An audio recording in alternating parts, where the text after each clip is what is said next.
السلام عليكم ورحمة الله تعالى وبركاته دمان أصحابته وين سلام جودهن ملك السواد دولد على ذاك الجوكتان عاوة وذي جدًا مالي هذا أركجرتان مها عاوة سيدو جدًا ظروفتك مغطى مقالك منعها فيديو إديتر سيدان وسيد عادية نورمالك ولو حتى أنا لايت ويرو يقفوي هاي بسنا وحندونا يعاوة إن شاء الله تعالى إن maadaama aan xoogaa kala maqleen inaan caawa idin salaamo ayaan aad u jeclaystay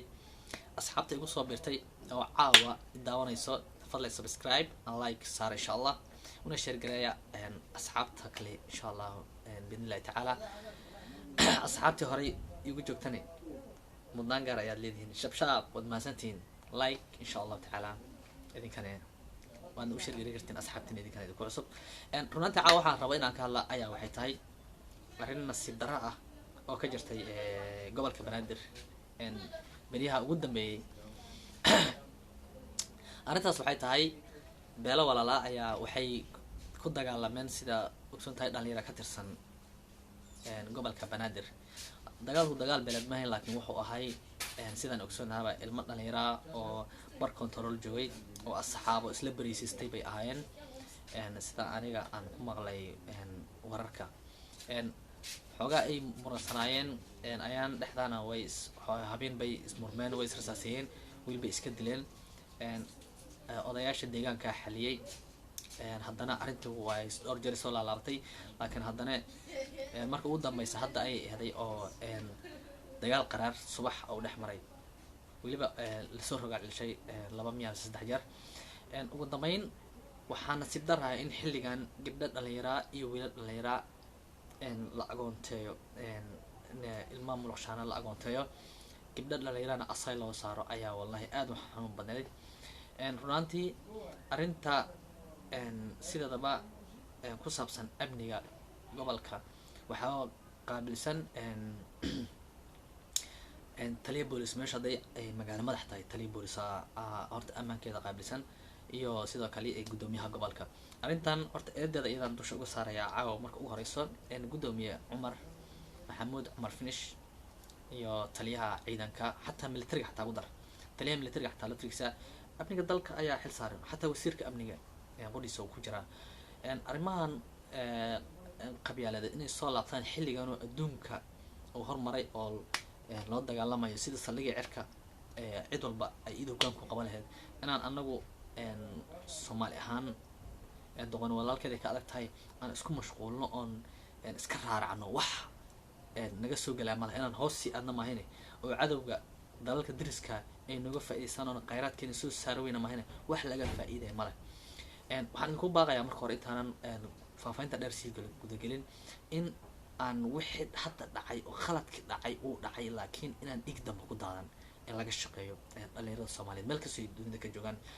qaasatan beelaha walaalaha ee xilliga ugu dambeeyay colaadaha ay dhexyeelin arrimahooda dhexyeelina waa inay qaab qurux badan ay ku xaliyaan taasoo ay ka mid tahay haddii xeer hoosad u yilay hadduu xeerku adkaaday in wax laga bedelo haddii wax qaldanaadaan in wixii qaldanay la saxo guud ahaanba taasoo waxaa ka mid ah in haddii arrintu hadduu asgari wax dilo siisa asgari marka wax dilo in dawlad lagu xisaabtamo horta qurux badan oo qabiil lagu soo celinba sababtoo ah nin daris wata dawlad ayaa arrintiisa qaabilsan waayo waxa laga yaabaa inuu leeyahay ID card inuu leeyahay file taasina ay sababayso in asgariga xeerarka filekiisa sharciga asgariga loo akhriyo markuu horeyso wax laga saxiixayo mushaar u qaata waxyaabo xataa hadduu EJO ku shaqeynayo make plan iyo waxba ku shaqeynayo daris ciidan uu leeyahay waa in dawladdu ay talaab ka qaadahay file u samaysaa hadduusan file ahayn asgarigu uu leeyahay file lagu soo dacweeyo waa inuu leeyahay xilligu shaqada soo galo reportkeed waa inuu leeyahay hadii la dacweeyo file loogu hagaaga dacwadiisa waa inuu asgarigu nambarsan yahay hortaas ciidanku wixii nidaamsanayn in la sii nidaamiyo maadaama xilliyada ugu dambeysay dawladda maasha Allah ay ku dadaaleysay hoggaanka ciidanka oo madaxweynaha iyo ra'iisul wasaaraha isla socdo ayaan dhaweeyay ay nambarshaan ciidanka haddana saas ay tahay weli waxyaabo badan ayaa qaldan oo waxaan ogsoonahay in dawladda Soomaaliya ay weli awoodii loogu talagalay aysan haysan xilligan laakiin ay aad u dadaaleyso okay waxaan fadlan codsanaynaa on dhammaan uguna baaqaynaa bulshada Soomaaliyeed wixii qurux badan oo wanaagsan cid kasta way garanaysaa fadlan bil fadlan in lagu dhaqaaqo waxaan maqlayaa ayaynu sargaal ka tirsan isla beelaha laftirkooda arrintu inaysan ciidanka joogaanaaba suuragal ah markaan aniga arrintaa aan ayaynu social media ka arkoon yaabay waxaa jirto ayaynu in sargaal ka tirsan Hirshabelle isla beelaha ka tirsan inuu qarax ku qabsaday meelaha la yiraahdo erida afgooya aan malaynayo inay ahaday oo qarax ku qabsaday dhulka dhoweyda markii magaalada Muqdisho laga baxo qarax markuu qabsaday markuu soo laabtay ka bacdi arrin kala dhacday oo ilmo dhalinyaro ah oo asgariga sargaalka laftirkiisa ay qaraabo yihiin ay kamid yihiin ayaa waxaa lagu dilay arrin wuxuushnimo oo xasuuq oo arrin ceebeed ah in niman ay sameeyeen gaari kreystay ay soo qaateen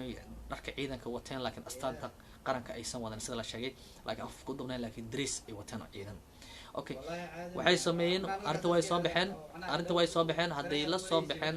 homeydiiso kreystin meesha Samsung Foundation meel la yiraahdo baa sida lagu sheegay college oo caafimaad bay ka qaateen ilmo dhalinyaro ah oo isku dara deetana ka bacdina way dileen adiga 809 gaaray adiga arrintii in sargaalka loo beela kamida beelaha Soomaaliyeed oo isla xataa asgariga sargaalka xataa ka tirsan beeshiisa inay dhaheen asiga ka dambeeyay oo arrinta saan waayo oo la siyaasadeeya haddana ay boodo xataa isimadu ka hadleen oo aqalka sare xataa oo ka hadlay alxaaji musuuliyo xataa ka hadlay wiri ninkaas muddo isla soo shaqay jirnay waxaasna beriyo ka yahay arrintan ugu dambeyn ay beenooday oo gaariga calaamado todoba baalota wajiga tilay la aqoonsaday hadda gaariga la aqoonsaday adii dabagal dheer ka bacdi la aqoonsaday laakiin asiga loo saariyay okay hagaag waxaa ceeb lama arag ah waxyaabahaas camal in aan ku dhaqaaqano haddii aan nahay Soomaali toban walaalkeed ka adag baa la yiri waxaa qurux badan waxaan ka xumahay inay soo rogel waayeen inaan la xiriiray saraakiil ka tirsan isla beelaha walaalaha ah ee laftirkooda anaha arrinta ay ka dhacday deegaankooda hase ahaatee iimaysan soo rogelin sidoo kale waxaan isku dayay qudhiisa in rag dhalinyaro xataa aan raadiyay meesha haddana cilad jirta awgeed oo farsamada ah dhanka farsamada ah haddana ii soo rogeli weysa laakiin haddii aan warbixin ka helo waan idinla wadaagi doonaa fadlan asxaabta u shirgaraya dhalinyarada saaxiibtaasi waxyaabaha ceebta oo lama filaanka aysan u soo noqonin runtii arrimaha qaarkood waa runtii wax laga xishoodo laga ceebsado xilligan hore loo socdo inaan anagu aan gadaal u socono waa wax laga wanaagsan yahay marka fariintayda waxay tahay waa fariin nabadeed oo bulshada Soomaaliyeed ayaga u muuqday laakiin tusaale u soo qaatay in ummadda Soomaaliyeed guud ahaanba mataqaanaa arrimahan camal iyo waxyaabo wuxuushnimo ay ku dhaqaaqaan oo amba dhiig sababi karo ama arrimo kale oo macnaha ciifad abuuro sidoo kale dowladda Soomaaliya waxaan ugu baaqayaa insha Allah tacaala inaysan siyaasadda kale ku mashquulinayn dowladda Soomaaliya arrimaha gudaha ka liidataa horta dibadda way soo hagaagaysaa wasaaradda arrimaha dibadda shaqadeedu percentage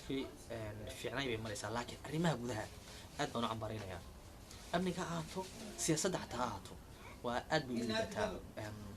waa aan siyaasi mihi laakiin khibrad ugu filan baan leeyahay oo isleeyahay dareenkaaga waa ku cabi kartaa nabad iyo colaad iyo bulshanimo marka وإن سلام عليكم ورحمة الله تعالى وبركاته.